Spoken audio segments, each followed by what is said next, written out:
podcast is for educational and entertainment purposes only. Anything discussed during this podcast does not and is not intended to constitute legal advice. Instead, all content is for general entertainment purposes only. Listeners should contact their attorney to obtain advice with respect to any particular legal matter. Listening to, contacting us, or any of the links or resources contained within this podcast and/or website does not create an attorney-client relationship. The views expressed during this podcast are those of the individual lawyers in their individual personal capacities only. All the legal ladies, all the legal ladies, all the legal ladies, all the legal ladies. Welcome to All the Legal Ladies. Unwind with us as we navigate the fascinating world of legal tales, precedents, and the occasional objection-worthy joke. I'm Kat. And I am Marsha. I'm Alycia. And I have no chill. I have no trill. Can't roll my R's. Wish I could. Arriba! Arriba! Marsha can't, apparently. I thought you were going to go for the ill rhyming, but no. I was thinking, and I don't know. You have no chill. Kat has no trill. I have all the skills. Oh! That is better than what I came up with. You don't live on a hill. Not exciting at all. Marsha's is definitely much better. Yes. Well, speaking of, does anybody know any foreign languages since we're on this topic right A very tiny bit of Spanish that I recall. Un from high school, poquito. college. Yes. A little bit of that. Poquito, that's one of the words I remember. And funny enough, Spanish was going to be my minor in college, but first semester I had a professor from Chile. Second semester I had a professor from Barcelona. Mm-hmm. Oh, those are two different Two different pronunciations. So I was like, oh no, we're not going to do this. So women's studies became my minor. Nice. Mm-hmm. I still remember a little bit of Russian. I took Russian. I took Russian in college. Well, actually, I took Russian as a gifted and talented student, like way back in elementary school. So I know the alphabet, the numbers. I can say a little bit in Russian still. Mm-hmm. Same with Spanish from high school. And I can finger spell for ASL purposes if a little bit of court. Yeah, a little bit of court. I think I know a little. Let me see. Do I remember when we went to Germany? Guten Morgen? I don't know. Guten Morgen. Guten Morgen, yeah. And then Alpha, Beta, Gamma, Delta, Epsilon, Theta, Eta, Theta, Iota, Kappa, Lambda, Mu, Nu, Xi, Omicron, Pi, Rho, Sigma, Tau, Upsilon. That's not the end, but I always mess up the end. But yeah, a little Greek alphabet. Yeah, we did not have Greek life on my campus. Pause to learn the Greek alphabet. None speak of it. Very nice. Mm-hmm. Well, so today in court, I overheard a conversation about men's rights law firms. Oh, yeah. Yeah. So apparently there was a time, I guess, that this kind of came up, but we've heard it. So, kind of like a backlash, I guess, to feminism. I guess. Or a response to kind of what the judiciary felt at a certain point of time. Have you guys had any experience with it? Or I don't think I've had a case where there's been a men's rights firm on the other side. I don't get the concept. I don't either. Like, we represent our clients as they come to us. We meet them where they are.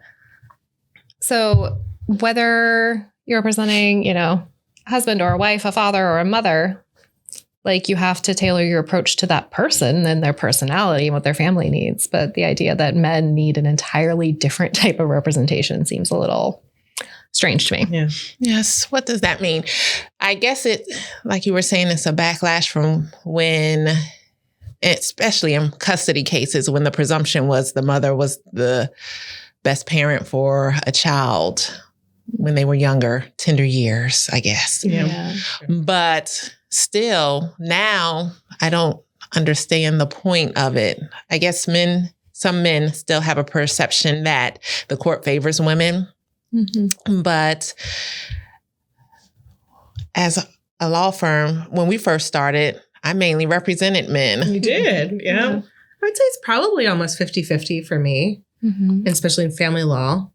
Yeah, like my bigger, more involved cases, like definitely several of them have been, husbands and fathers. And I think it's more of a historical view, right? Because if we look at the history, it tended to be stay-at-home moms and working fathers, and then who would be more likely to be able to get kids on the bus and off the bus or take care of them during the day because they weren't working. Whereas now you see a trend towards more 50-50 in child rearing and two households working. And so there's going to have to be childcare anyway. And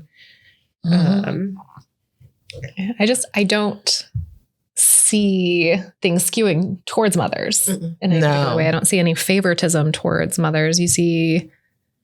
I see the courts looking to see who's been involved with the kids and what have they been doing. And even to some extent, okay, now that the relationship is over, now the house is no longer intact, what's happening now?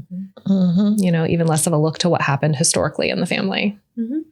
Yeah, I've seen some opposing counsel on their website may say they fight for men's rights. I was like, what does that mean? Yeah. Shouldn't you be fighting for everyone's rights? Whomever your client is, fight for their rights. Yeah. But it's just a thing to bring in people. And I think it's also it's branding, right? Right. And I think it's also gives a perception that maybe you are like that bulldog in the courtroom, which if you want a bulldog, if you want someone to fight just because they fight, I am not that person. We are not that firm. We represent our clients and we fight for them, but we are not going to fight just because. Yeah. We fight the things that are worth fighting. Yes. And we advise our clients about that. We are a no BS law firm. Yeah. You will get straight talk from us about how the courts look at things, how they review things. And then, if it's not a fair settlement, we're going to have a trial. We're not afraid of anybody or anything. Like that comes up sometimes in your consultation. Right. It's like, so-and-so is on the other side. Okay. And they're great at their job. Exactly. We like to think we're pretty good at our job too. Exactly. And I think that's why the judges respect us. So. Yeah. Yeah. I just can't imagine. I don't want to be that niche. I'd rather just help those who come here, regardless of who comes. And the good thing about being in a private firm is we can say no. Yeah. If somebody wants something that we're not willing to provide. So, yeah. One of my favorite things about being a private firm. Yes, because sometimes you're not the right fit for a client, a particular client, and that a client might not be the right fit for you. Especially when they don't listen to your advice. I was like, what's that saying? You're not for everyone. You're not pie. Right. Well, and I do think there are some things that we can talk about that we should talk about, that men are at risk of being victims in domestic violence cases. We've seen it. It's not 50-50, but it does happen. And I think trying to focus too hard on one side or the other, you kind of lose the nuances and things that you have to be more focused on in between. I had a case. It wasn't even my client, but it was clear that he was suffering from violence from the other party. It was harder. I mean, it's definitely something that isn't, I think, is reported. Yeah, I mean, if we're talking about domestic violence and men being victims specifically, I think, there's a cultural thing of, well, you can't be, you're bigger, so you can't be a victim. Yeah. So men are more hesitant to come forward or more hesitant, I think, to seek relief from the courts. Well, we definitely had a judge that didn't believe in assault by women on men. Or at least that was my impression from seeing some verdicts that that it was unlikely that he would find a woman guilty of assaulting a man. That's insane. And that's where you as the attorney would have to go in, because everybody has a particular bias, implicit bias, what have you. So you have to recognize that and do your best for your client. That's why, we like to deal with local judges here, because we know what the judges usually, how they think, rule, what they're persuaded by, even though they come in not knowing anything. But after a while, when you start practicing in front of judges, you know what they pick up on. Mm-hmm. And so it's good. Some people dislike the fact of having a local law firm. And I think it's sometimes good to have a local law firm, because the court process, court procedures, judges, people who operate in the courtroom. And so when you're looking for like a men's rights firm, that might not be the best in the county or jurisdiction that you're operating in. Yeah. That's definitely why we don't go outside of the Tri-County area. Usually I've dabbled for friends. But it's true. Each judge has a quirk or just a style. Yeah. And each county is different in how they proceed things within the law, obviously, but it's still different. And especially when you're talking about more rural counties versus more urban, it gets to be different. And so we've seen that a lot with attorneys coming down from bigger cities that are astonished by how things are done down here. So, and it's not to say that we don't follow the law. We do. The judges rule according to the law. It's just that your court. Mm-hmm. Your judge. So, and that's a good thing. It's not also, I've had clients say, oh, I want a out-of-town attorney because you might be in cahoots with. I was like, what are you talking about? We're a rural town, but we are not in cahoots with. And that doesn't mean that we're not going to fight for, what you're fighting for, what your position is. So that was a big perception in the public defender's office, which could be a whole nother episode on itself. The public pretenders going back with the state's attorneys and making deals and then just having them plead guilty. It's like, no, that's not it. Just because I'm nice to a state's attorney or a police officer doesn't mean that I'm in cahoots with them. Right. And there's something to be said with having credibility with the people that you work with, being able to have a civil conversation, being able to take an issue to them and say, look, I've seen the evidence behind this. Like, can we work it out? And them knowing that they can take you at your word, whereas you may not have that relationship established with someone. And also knowing that if you fight in court, that's not personal. Right. Being able to duke it out in court. And then we used to say, go have a beer at the pub afterwards. It's just part of the work. It's not personal. Yeah. So, yeah. And there might be a men's rights movement, but for me, I don't think it's needed. Never mind. Men have had the right since the beginning. So, other people receiving privilege is not taking away from you. Exactly. Standing the pot. Yes. So, well, that was a fun little mini conversation. We'll have to maybe expand on some of the topics in another episode. But for now, it's time for recess. Yes, it is. Yay. Yes, that's Spin the Wheel, my favorite. Oh, no. I caught on the wire. Oh, no. Although, I don't know. Do we want that category anyway? You be the judge. You be the judge? Oh, I like the you be the judge. We can play two. Oh, okay. Tuesday. You be the judge. Who's most likely to write a best-selling book? I was like, it's not me. It's not me. I can read. Then it's Kat. Yeah. I have a couple book outlines. Ooh, ideas. One day if I have time, maybe. What are they? Are they based in fiction, nonfiction? Nonfiction. The one that I really want to write is about my time as the public defender. And so nice. I think it would be interesting. I don't know. Who's most likely to crash a wedding? You?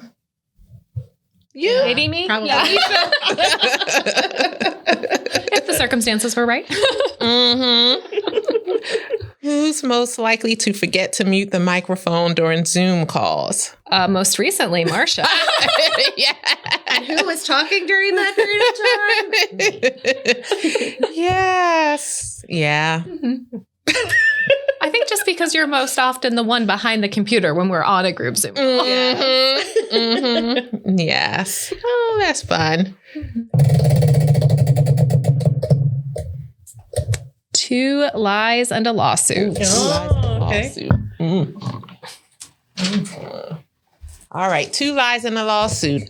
First, a man sues Red Bull for not giving customers wings. They pretty explicitly state that they do give you wings. A man sues a woman for being on her phone during a date. I could see the audacity of that. Yeah. Yep. A woman named Margaret, who recently divorced her husband, Sam, petitions to change her last name to Hates Sam. It reads Margaret Hates Sam. So HATESSAM. I mean, I feel like you could do that. You could do that. Did it happen? I don't know. I'm going to go with the phone date. I think it's the Red Bull one. They tell you in every commercial that they give you wings. That is what I was leaning towards too, the Red Bull one. But it's funny. I like the third one too. Okay, so 1, 2, 3. Who's correct? A man says a woman being on her phone during a date is the truth. Oh my goodness. Do we have any backstory on Yes, that? there's a story to it. You gotta tell us. No limit to the audacity. No. So, a 37-year-old from Texas Shocking. could not let go of his bad experience and sued his date. He was so offended that his date spent the time they were at the movies watching Guardians of the Galaxy, texting on her phone. So she was texting during the movie. He claimed her behavior was breaking theater rules and affected his movie watching experience. She agreed to pay him $17.31 for the movie ticket if he left her alone. Soon after, he withdrew the lawsuit. Goodness. All right. Reminds me of a story with my brother when he was like 7. We snuck candy into the movie theater, you know, because everybody does. And he decides to announce out loud in the middle of the movie theater, "You can't eat outside food here, that sign says." Toddlers with tantrums. Yes. Well, we've now come to our last segment, Childhood Traumas, where we'll read a wild case story from the attorneys on Reddit. So pass it over to Alycia. All right. This one is from Random Account Test. While driving, he saw a woman wearing only a bra. Distracted, he crashed his car. He sued the woman, and we were about to win the case before he decided to make the woman try on the bra to prove it was hers. Oh. The woman was wearing a leotard at the time, and so the bra didn't fit. I mean, of course, a bra's not going to fit on over a leotard. A bra's got to fit right up against a person's skin, like a glove. You knew that was coming. If it doesn't fit, you must acquit. Like, what is the... I guess just the straight humiliation of trying to make her strip in the courtroom. Like, is that the purpose? I can't even imagine a judge allowing that to happen. Right. So, like, I can't imagine there is any law against driving in a swimsuit. So what would be... Driving in a bra would be fine too, right? Right. Yeah. It's not indecent exposure, so... No. Men drive without shirts. Mm-hmm. See, that double standard kicking in. Mm-hmm. But men have rights. Yes. They have the right to drive around topless. Exactly. On that note, thank you for tuning into this episode of All the Legal Ladies. Be sure to follow us on Instagram and TikTok. And if you're watching us on YouTube, be sure to like, comment, and subscribe and listen to the audio on your favorite digital streaming platform. Please don't have the audacity. We will see you next week.